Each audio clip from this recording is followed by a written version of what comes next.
All right, it's got to be asked. Has a dynasty been derailed? South Dakota State beats North Dakota State. They overpower the Bison to win their first ever FCS national championship. Hello, everyone. Welcome to Slasher U. I'm your host, Christian Rao, here with my co-host, Steve Feck. This was a fantastic FCS national championship, Steve. I mean, I was looking forward to this game. I thought it was going to be a lot closer. I'm not going to lie, but I mean, just watching the Jackrabbits and how they played, the word that I used at the beginning of this show, overpowered, that's exactly what we saw in this one. Yes. South Dakota State looked very, very good. Let's break it down here. But before we do, what's your thoughts initially on this game? The Bisons are no longer undefeated in Frisco. Yeah. And what and if you're going 9-0 in national championship games, I don't know that we want to say, well, the dynasty has ended. The takeaway for me is that South Dakota State has been building its program for this game. I mean, the way they recruited, the way that, in essence, they maybe put more emphasis on their games against North Dakota State, because now that's 4 in a row that they've beaten North Dakota State. Yep. And when you're talking about a dynasty, if you're beating a team 4 times in a row, again, regular season or not, that's a pretty impressive accomplishment. But the other takeaway for me was that I never felt at any point in this game that North Dakota State was in it. And that includes the first quarter. Yeah. Let's say there was one opportunity in the first quarter when they were pinned, and I think that was like maybe their only punt in the first half for South Dakota State, where you thought that the tables could turn. But then right after that, North Dakota State had a boneheaded move that was a fumble and a kickoff. Yeah, I'm with you, though. South Dakota State really pushed it. I mean, they scored 31 points in the first half. Yeah. And obviously the final score, 45-21. I mean, they were truly just rolled the Bisons in this one. I really love the play from Mark Gronowski. He had a good quote. I mean, and it's truly as simple as it is. He says it really was a storybook ending for us. Yes, no doubt about it. Your first ever FCS championship. You've won your 4 consecutive game against the Bisons here. Even though, hats off to North Dakota State here. This is their 10th championship game in 12 tries in 12 seasons.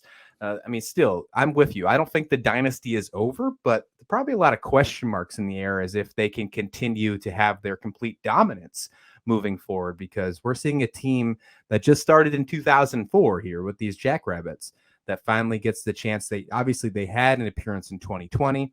Now they get that win in 2022.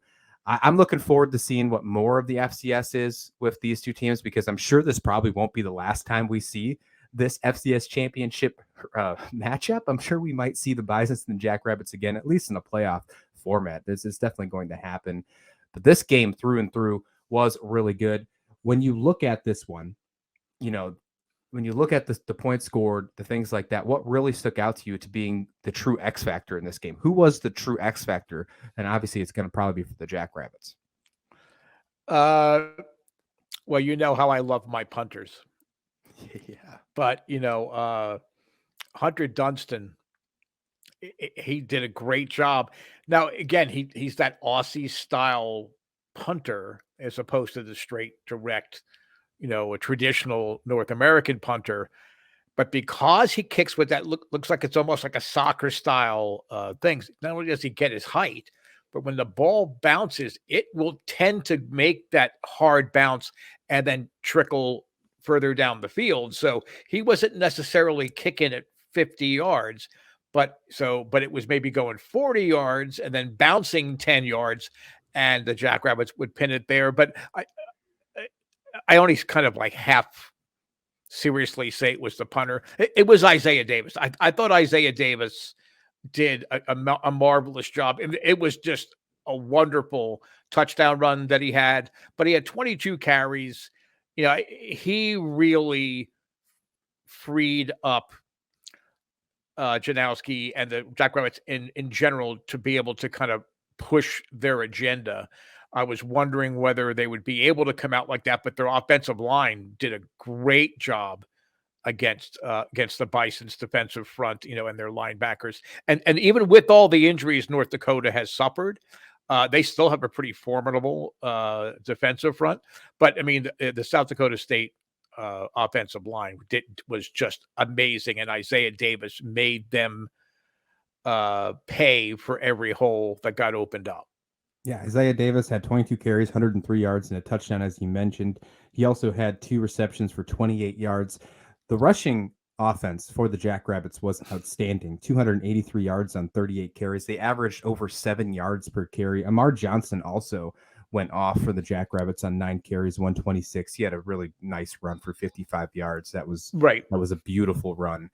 The rushing game was really good. So yeah, I'm with you. Shout out to the offensive line. On the other side of the ball, North Dakota State, Bison's quarterback Cam Miller, he had some interesting game. He had some moments. He also had some issues. He completed 18 for 29. He went 260, had 2 TDs, had also 2 interceptions. We also saw him rush for 64 yards as well. He put a quote out after the game, said he needs to be better, and we'll all be better from this, I promise. So it sounds like he's going to come back after his junior season to be the potentially probable and most likely starting quarterback for the Bisons. Don't see why he wouldn't be next season. Yeah, I think you're right. I think he had to be better. Those 2 interceptions were rough, and that obviously is what hurt them and why they couldn't keep pace with that high-powered South Dakota State team. Yeah, and then we talked about that he had to play a mistake-free game. Now, we didn't do the old bow hunter thing to draw a taunting penalty this time. Yeah. But, especially the second interception, it took any glimmer of hope that Bison fans might have been hanging on to. It just took that completely away. I mean, it was a bad read. I believe his name is Freeman. He was staring at Miller right in the eye. He knew exactly what he was going to do. He had to take 2 steps to his left, went right into him, and then that basically ended any hopes of the Bisons getting back in this one. It would be interesting because everybody plays these games after the fact. Had they still had Lupke, their All-American running back, had they not suffered a lot of serious injuries, both especially on the defensive side of the ball, but also, with offensive linemen, you wonder, would North Dakota State perhaps have been able to apply more pressure early? But the Jackrabbits came out like they always do. They pushed the tempo. I mean, they controlled time of possession, which is huge when you're playing North Dakota State or in any championship game, really. I mean, the Bison had more plays, but the actual time of possession, I believe it was 4 or 5 minutes to the advantage of the Jackrabbits. So, but we just saw, I don't want to say, because it's not an expansion franchise, but we saw a team that committed to, look, we're going to build, and this is what we want to do each year. And I think they would have preferred it to be a year earlier than it was, but everything just fell into place for them. And all I can say is congratulations. I mean, I was just, sometimes when you have a game kind of get out of hand early, you sort of like lose interest. I was getting more and more interested as the game went on. Even though the second half didn't have nearly the amount of points as the first half, South Dakota State scored in each quarter, and they shut them out, which I think was really important, in the third quarter. And since South Dakota State got the ball first at the half, after the first play, they already had a good return. Then suddenly they're at midfield. So they just played North Dakota State like a violin in a lot of ways. They're so familiar with each other. They're in the same conference. A lot of these kids have played together in some of the local programs. So, it really is. It was a big day for the Dakotas. I saw a couple of quotes saying this was the biggest day in South Dakota sports history, and that's probably correct. If North Dakota State, again, they're a dynasty, but you could look at their University of North Dakota hockey program and say, well, they've had some pretty big moments. But really, for South Dakota, the state of South Dakota, this probably is the biggest, event that they've ever had. Yeah, I'm with you. I do think that's the case. There's many ways that you can count the reasons why they won this game. The 506 total yards of offense, that doesn't hurt. Obviously, the penalties were pretty good on each side. We didn't see a lot of penalties, so shout out to both teams on that. They both played a pretty disciplined game. But obviously, the turnover margin, I think, is the biggest thing. When you are playing a good opponent, the turnovers matter most. I think that is absolutely probably the truest thing you could say, especially when you're talking in a championship game.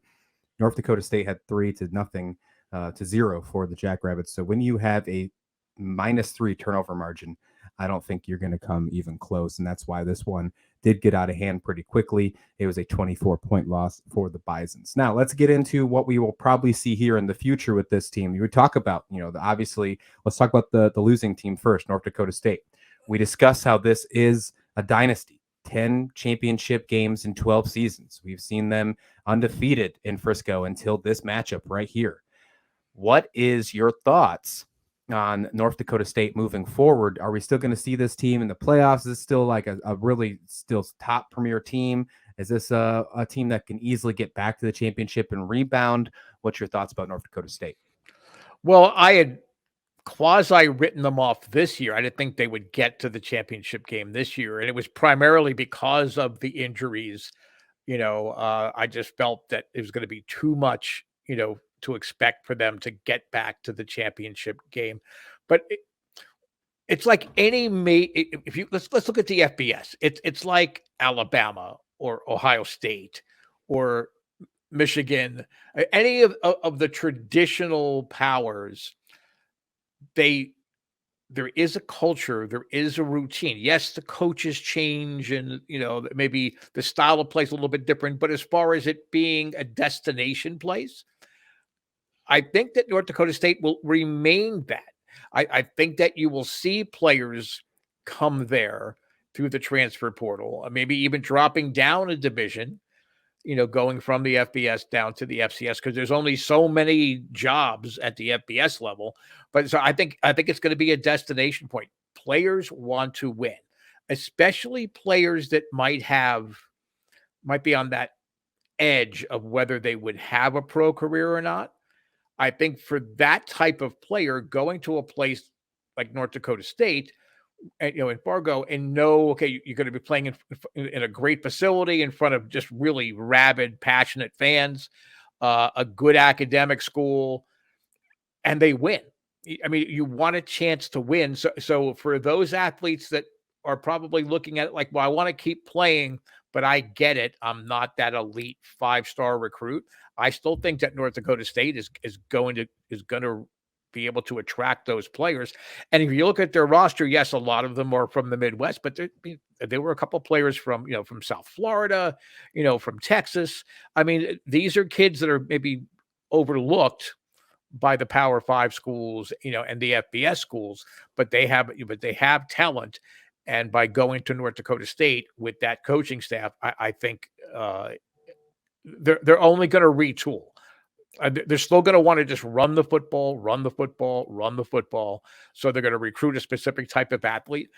I don't see them. I'm not saying that, that they're going to now suddenly win the national championship. I think until we see how the transfer portal flushes out, like, we really can't look at college programs and say, I see what's going to happen next year. I don't believe they have a lot of players going into that portal, but you don't know who's going to trickle down. So it's really hard to look at the FCS yet until maybe spring practice and have an idea, but they're going to be there. I'm glad you just brought up the transfer portal before I asked the same question about the Jackrabbits.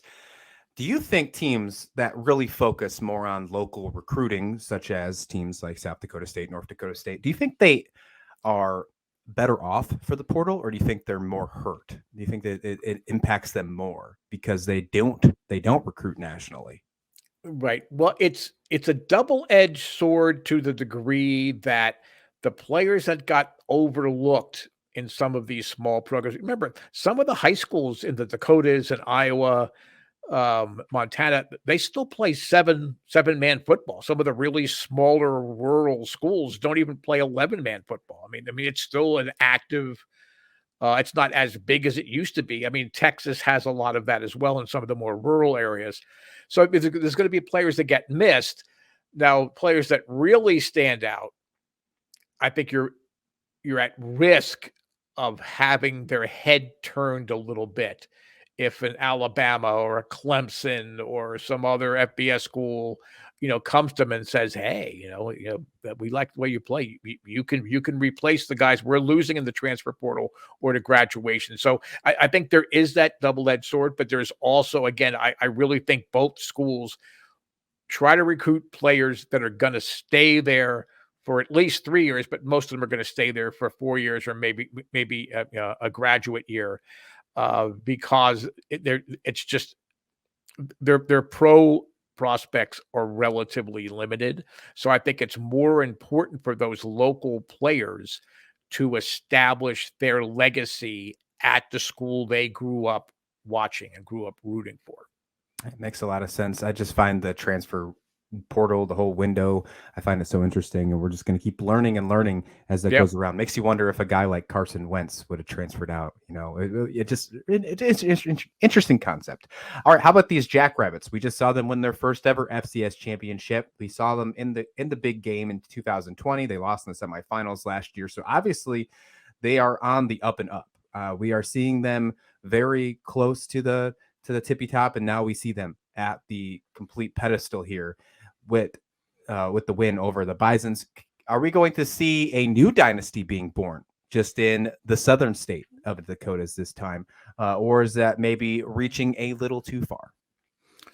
I think it's too early. I don't know if it's reaching too far. I think that's where they envision it. That's where the athletic department and the coaching staff envisions them being in the championship game again next year, and so on and so forth.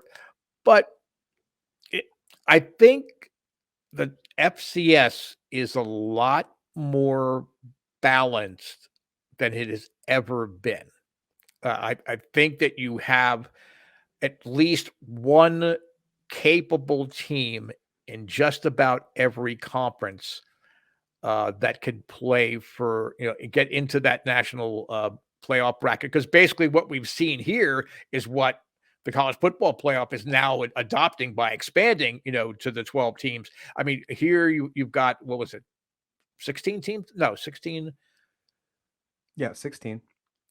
No, because there were 4 teams that got buys. So it was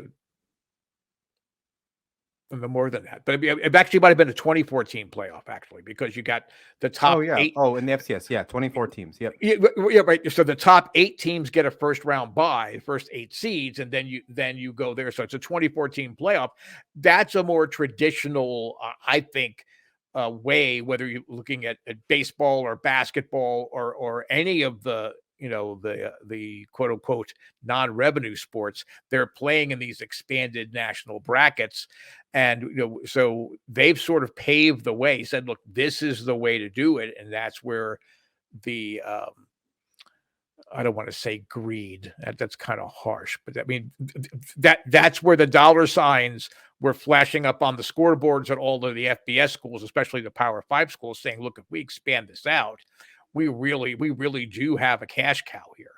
But I mean, South Dakota State, they're in a really competitive conference, so it's only going to benefit them come playoff bracket time. So all they have to do is really finish with a solid record, get into that playoff bracket. Then I think really for a lot of schools, everything is wide open. You've got Holy Crosses, you've got a lot of schools down in Virginia where you are now. There's going to be a lot of schools that are traditionally going to be able to get into that bracket. And once you're there, as we've seen, Incarnate Word, in San Antonio, I mean, what a great 2-year run they've had. And they've only had a program around for about a decade or a dozen years or so. So to say there's going to be that dynasty in a long way of answering a question that should have taken about 15 seconds, Christian, I'm going to say it's way too early to tell, but I think they have positioned themselves well, where I think they're relatively immune from the transfer portal, and they can again go back and get themselves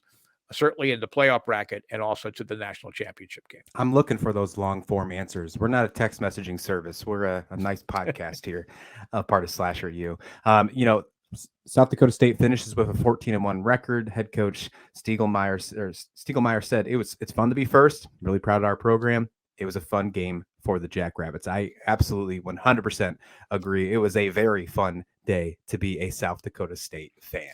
And it's just real quick, and it's really great that he is the national coach of the year at the FCS level. He absolutely has earned it, not just for this season or in the playoffs. He has carefully, he's been around for a long time. He is careful. He looked at the landscape and said, okay, we're going to make some adjustments. Yeah, he's an old school coach, but he runs a hybrid kind of offense. He's not afraid to throw it. He's not afraid for the more up-tempo game. He and his staff and the athletic department have done a great job getting this program to this national championship. So it wasn't just one this year. It really has been a 6, 7, 8-year journey to get the Jackrabbits to this national championship. Yeah, they've really come a long way after that crazy first week against Iowa, huh? So, what a fantastic season for South Dakota State. The FCS championship ends with a commanding win by South Dakota State over the defending dynasty of North Dakota State. Again, will the dynasty be questioned moving forward? Let us know your thoughts in the comment description below. If you're listening on podcast form, please go ahead and hit like and give us a rating on Spotify or Apple Podcasts, wherever you're listening. It does help us out. Thank you so much. And thank you, as always, for listening to SlasherU.